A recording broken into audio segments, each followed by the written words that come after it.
Hurmatli obunachilar, assalomu alaykum hammaga. Bugun 7-may 2025-yil sizlarga navbatdagi mashinamiz bilan tanishtiramiz. 2020-yilda ishlab chiqarilgan Gentra mexanik mashinamiz. Yana durishini ko'ringlar. Holati zo'r. Kraskalari toza. Mashinamiz Xorazmning mashina. Nomerini e'tibor etmişlar.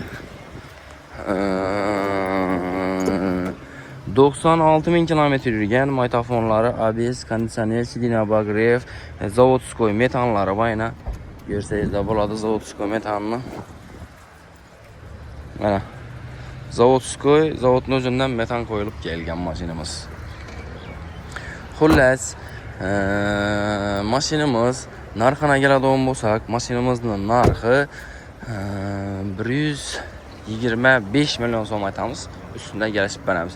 Kraskalari toza, 96.000 kilometr tuttu. Mashinamizni avtokredit etib olaman desangizlar, mashinamizni 3 million so'm bilan aksiyaga chiqadi. 8 million so'm notariuskaylaringizga ketadi. Jami 11 million so'm bilan hamma ishlaringiz bitadi. Mashinamiz Qo'shko'pir Barakavtoda turadi. Bemalol kelaverasizlar, hammangizni Barakavtoda kutamiz.